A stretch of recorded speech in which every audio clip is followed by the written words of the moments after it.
Welcome to Grow Radio, bringing you a different podcast on the hour, every hour. Hey folks, how are you doing? And welcome to the first episode of the Grow Radio Show. This show has been a long time coming, and in this show, what we're going to be doing is we're going to be talking to our guests who are hosts of their own shows on Grow Radio about why they started their podcast. We're going to be talking about the content that they share, how they help their community, and so much more. And more importantly than any of that, how you can get involved with their podcast and where and how you can listen to their shows. Now, today's guest hasn't got one show on Grow Radio. Now, he's got two shows. Two shows on Grow Radio. This is the phenomenal Keith Blakemore-Noble. Now, I've known Keith for a number of years. He's, as I said before, he's got two shows. Every day kicks off with a 5-minute meditation on Grow Radio at 7 o'clock BST or GMT, followed by his main show, Keith Blakemore-Noble Radio Show, which happens at various times throughout the week. And we'll give you the times at the end of the episode. So I'm going to bring him in so we can have a chat about his shows and about how he helps people. So Keith, welcome to the Grow Radio Show. Thank you very much for being the first guest. And how are you doing? Thank you so much, Gary. My pleasure to be here as always. And I am, as always, absolutely fabulous. Thank you so much.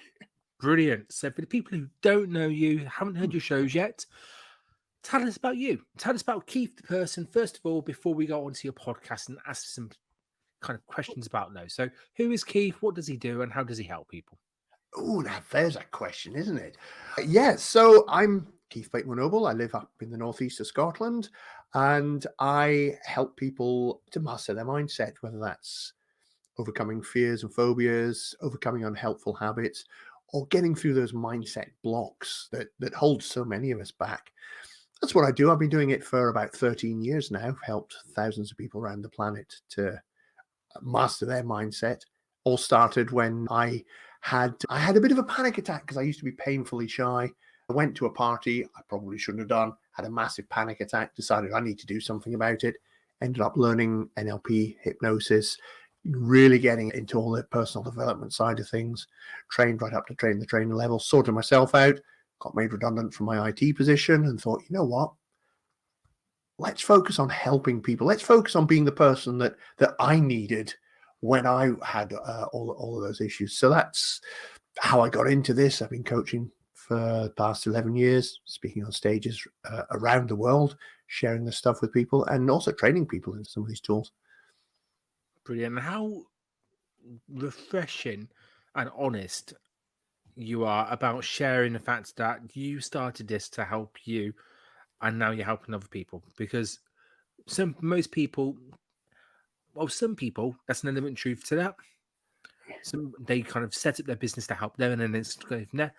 But it's so often the journey we miss out. We see Keith the person today with the books, with the podcast, because he's got books to sell as well, folks. He's got books you can buy on Amazon and places like that. You know, he can say that kind of stuff. But you see you as the end person, but you don't see you as the beginning person. And it's that journey we miss out. So thank you for sharing that. Thank you for sharing. Oh, my pleasure. And I think it is an important part of who we are and what we do. Because if I didn't share that, hey, yeah, I used to be terrified of speaking with strangers. I also used to be terrified of heights and spiders, and I had unhelpful habits and all sorts of mind blocks, all these sorts of things that were really holding me back. If I kind of gloss over that, don't mention that I had any of that, then how on earth could I expect anyone to trust that I can help them? It's like, well, it's all right for you because look at the position you're in. But when I can let people know, hey, you know, I know what it's like. I was there. My life sucked. I had to do something. I went about it the hard way, which is why I now love helping people go about it in an easier way because I know what it's like being there. So yeah, I think it's a really important part for us to share where we came from, the journey that we've gone on. I know where you are. I know where you want to go. And I now know the shortcuts that can get you there rather than having to take the long route round. Love it. Love it. And you set up your business 11 years ago. When did podcasting start to come into the mix? You know, what inspired you to start it? Podcasting would be a fair few years ago now. I'm trying to think, maybe about 5 or 6 years ago, first sort of started. And it was started as a way just to, another way of getting people to know or hear a little bit more about me, about what I do, about the concepts that I was sharing. So I never want to do things the easy way. I started 2 podcasts because around about that time, I'd also started creating a series of books called Winning in Life and Work, where I brought different experts together, got them each to contribute 20-page chapters to the books, and we published 4 of those. So one of the podcasts I did was an interview with each of those authors, each of those experts, because that was a great way of getting publicity for them, publicity about the book, a little bit about me as well. I was enjoying that. And I thought, you know what, I'm going to do this for myself as well. So I created my own show back in those days. I called myself the Confidence Alchemist because I was focused on helping people with confidence. That's kind of now evolved, as we all do as we grow and evolve. But I did a show focusing on helping people around confidence. So that's where it first started. That petered out after a little while, but I did enjoy the process of creating podcasts. I know there were people who enjoyed listening to them. I know that because they would tell me. And as things moved and evolved, I thought, let's resurrect the idea of doing a podcast. We'll update it a little bit to bring it be more in line with what I do now. And that then became the Keith Blakemore-Noble Radio Show, which is now in its 4th season. So, yeah. So that's how I started it. It was to get more awareness out there, both of me, yes, I'll be completely honest, so that more people have heard of me, and also to help other people by sharing bits that I've learned along the way and help them to make progress in their lives too. Nice. And can you remember the first episode you did? I do remember the very first episode I did of the Confidence Alchemist radio show. The very first one I did was sort of like a trailer, just introducing what the show was. Mm-hmm. But the first episode proper, as it were, was with a guy called Chris Howard, an American. He's big in personal development. He's actually the guy who trained me up in a lot of the tools that I use. I then went on to have the pleasure of working with him for a year and a half out in Bali, of all places, which was a fantastic adventure.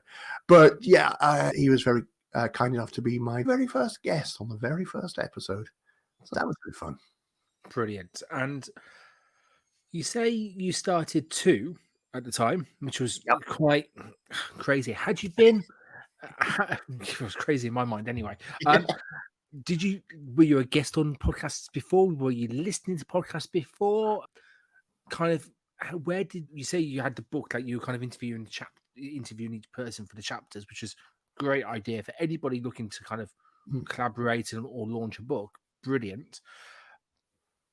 But where did you kind of come into podcasting at that point? Were you brand new to it, or had you had some experience?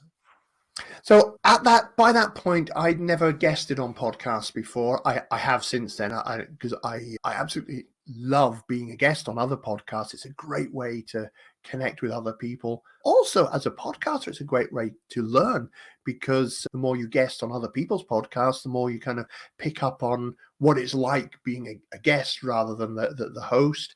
You pick up ways in which different hosts do things. Like, oh, I like this approach, or oh, I see how that approach is perhaps less enjoyable. So it's a great way of learning. It gets you in front of more people, because let's face it, podcasting is about sharing your content and growing your presence so that more people find out about you. So guesting is a great way of doing that as well. But I hadn't guested when I first started, so I just dived in creating podcasts. Had you been listening to them beforehand?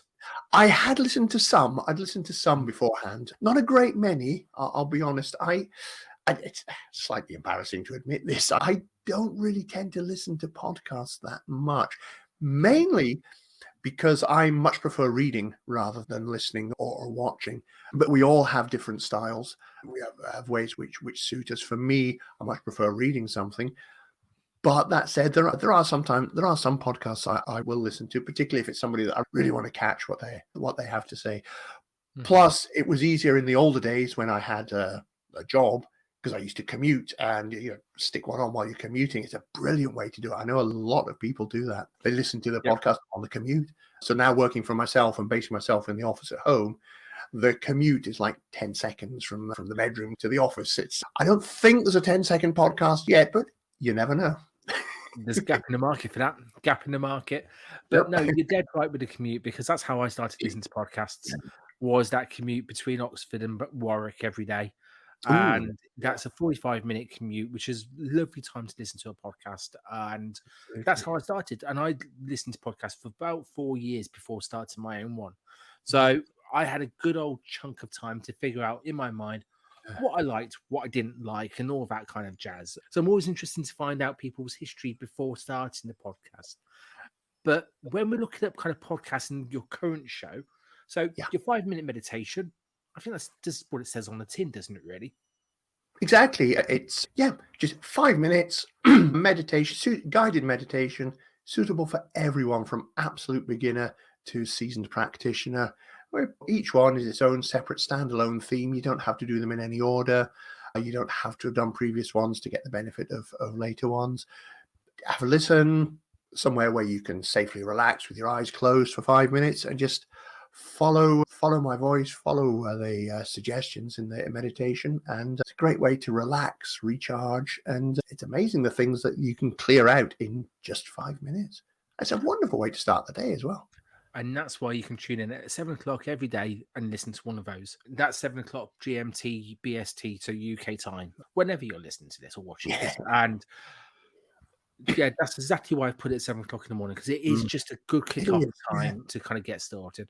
When we're talking about the Keith Blakemore-Noble Radio Show, which is a long-ass title, but I can see why you did it. Very imaginatively titled, isn't it? You're talking to someone whose company's called Grow Marketing Media. He's got the radio station as Grow Radio, podcast is The Grow Show. I'm with you, dude. I'm with you on this. Exactly. They search for the name, bam, it comes up. Yeah, You've got it. And hell, it's on my t-shirt, so I've got to have it everywhere. But when we're looking at your radio show and you have guests on your shows that of all different talking about all different types of topics and creeds and all that kind of stuff, how do you choose your guests and topics for each of your shows? Because you have got such a varied amount of choice in terms of people who you're talking to and their shared experiences. How do you narrow it down into, I want that person for this show? Great question, because it's if you're not careful, you end up with a show that's just so diverse that it doesn't really appeal to anyone. And that's not something I wanted to nail, particularly second time round. So particularly for this show, KBNRS, I wanted to make sure that it had an overriding theme, but on the other hand, it wasn't so prescriptive that you very quickly run out of guests that you could talk with. So the way I do the shows is the odd number episodes are just me and the listener. We're having a chat about different themes, different topics around mindset. So it's kind of like almost like an educational or sharing content about some ideas about mindset, that sort of thing. And then the even numbered episodes are where I bring in a guest. I have a guest. It's just me and a guest having a good old chat. And one of the things that's important to me is we don't pre-script it. We don't have loads of prearranged questions.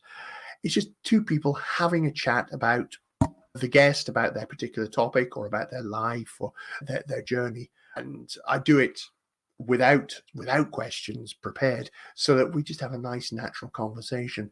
The way about looking for guests is I'm looking for people who they've had an interesting experience in their life, or they've had an interesting journey, or they've maybe overcome a particular problem, a particular issue or situation, or that something's happened in their life.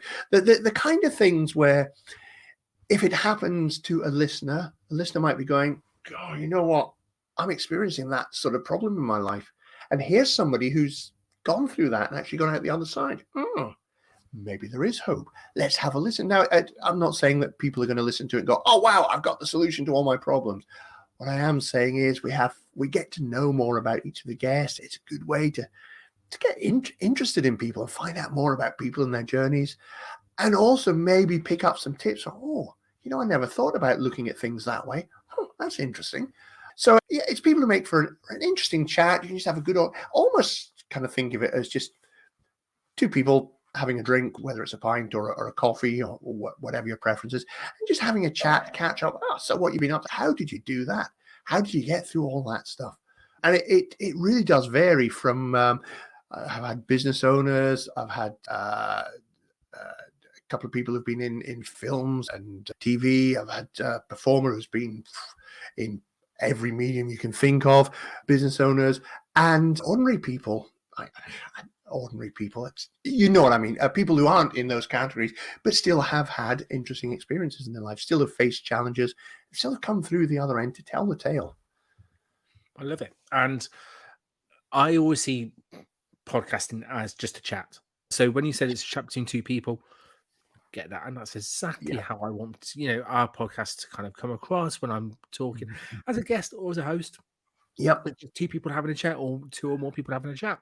And I love how you do interact.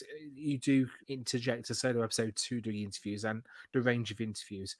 Is that how you kind of keep to the schedule? Because your weekly show, which has been going on for years now, so you must have a secret to keep on schedule and keeping the system. What is that secret, if there is any secret whatsoever?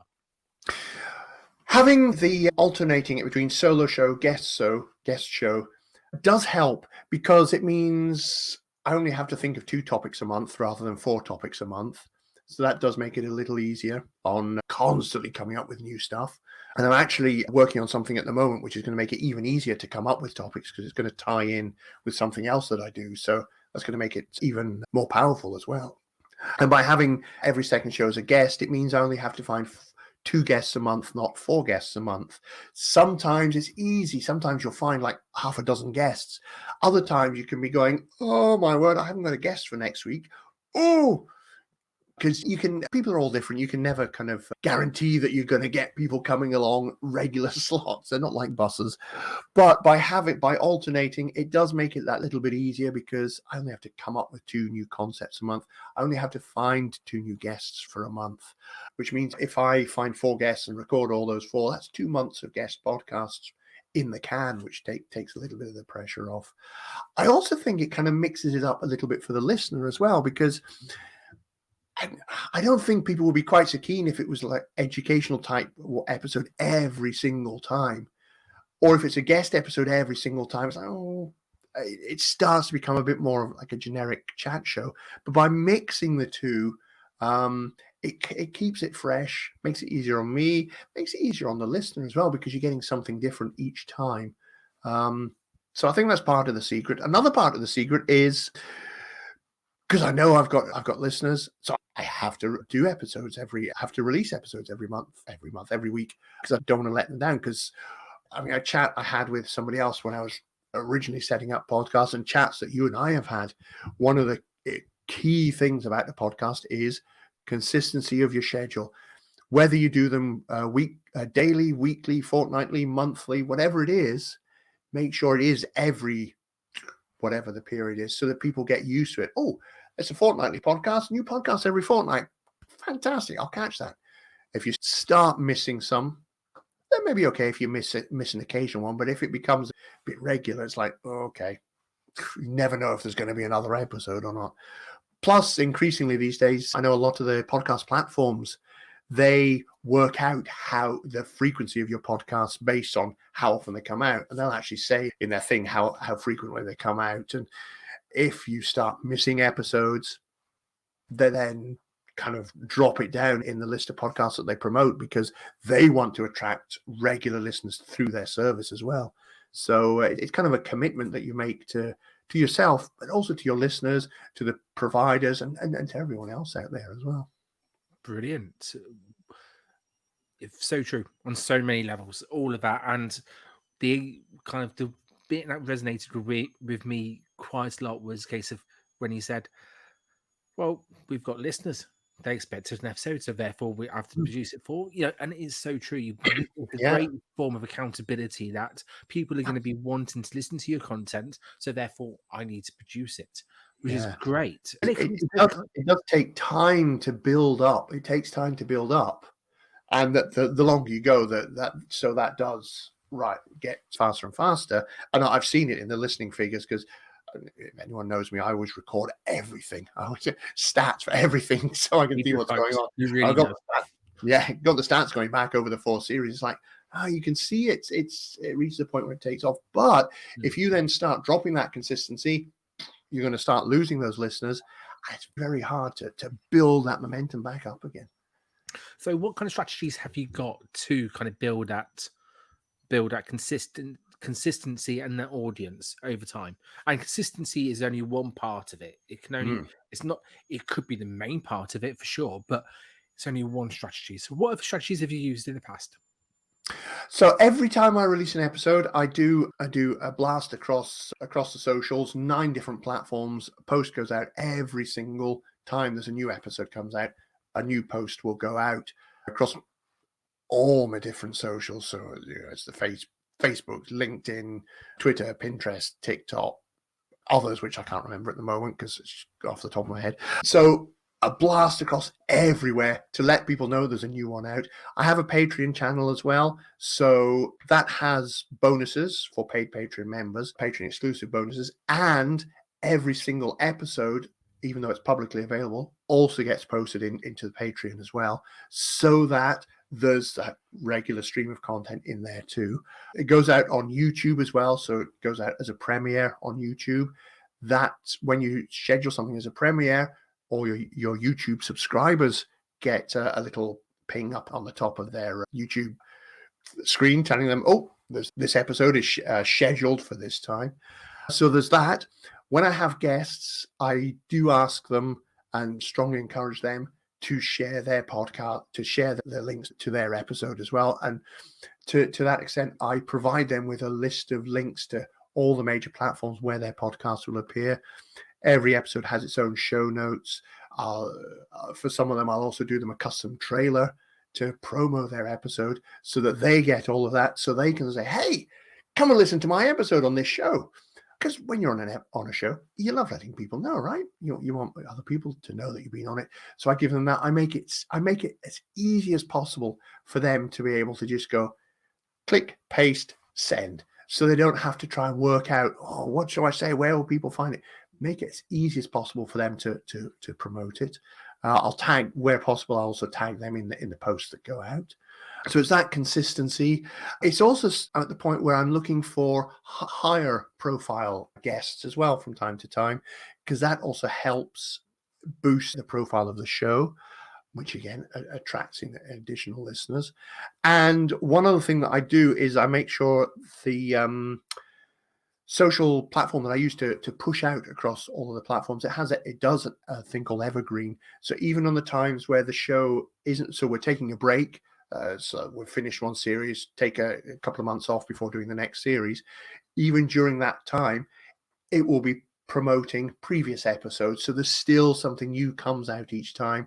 Still people hear about it, get to find out about it. It's got its own hashtag KBNRS. Always mention anytime I post about it. So you click on the hashtag, you'll find out about the older ones. And also, just from time to time, do a repost. Hey, here's an episode from the vaults. There's one episode that I recorded with a gentleman called Paul Fitzwilliams, who is an author. He's written some stuff for Doctor Who, for Big Finish, and so on. And we did a really good episode at Halloween one year, all about why is it that we hate to be scared in real life, but we absolutely love to be terrified in fiction. What's going on? We had a really good chat. So every Halloween, obviously, I'll share that one again each time because it's relevant to that time. So if there are ones that are relevant to what's going on, they get an extra share as well, because the content is evergreen. So people can go back and have a listen at any time, catch and go, that's quite interesting. Let's see what else there is. So just keep shouting about it. Do you know what? For anybody who isn't sure how to promote a podcast, just listen to this episode again and just that little bit, because Keith literally outlined the steps for you to promote your podcast. It was brilliant. Masterclass in kind of content management and also guest management as well. So many good tips you've just outlaid there. We've come to the end part of the show where I'm going to give you a quick fire question. So 3 quick fire questions, which you don't know what I'm going to be saying about. So I have no idea what you're going to come up with here. It's going to be fun. There you go. So 3 quick fire questions, 3 quick fire answers. So first off, podcasting is a big kind of time, could be a big time drain for some people. How do you balance commitments with your podcast and your life and your work?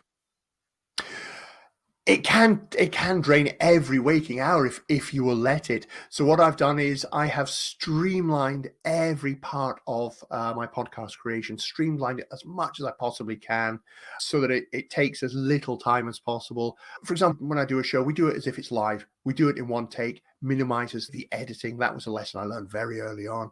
The intros and outros are all pre-recorded, bung them in. The posting about it on the schedule, on the socials, I use a tool which schedules it all for me. So streamline every single bit. Plus, I've documented it all so that at some point I will be able to outsource it, hire a VA and outsource that. So, right, here's the instruction manual, dunk. Here's the episodes, dunk, go. Brilliant. Quick bit on equipment. What kind of stuff do you quickly use to record your podcast? Right. When I first started, I had my trusty old MacBook Pro laptop. So I just used the webcam that was in the laptop and the microphone that was in the laptop just to start with. It wasn't the best quality, but it worked. And it was much better quality than doing nothing. Now I actually use a piece of software called OBS, and which lets me work between different webcams. I can change backdrops. I can add graphic overlays and so on if I need to. And I use a Blue Snowball as my microphone. There are better quality ones out there, but this one does the job. But I think the most important thing is don't fret about the equipment. Just start.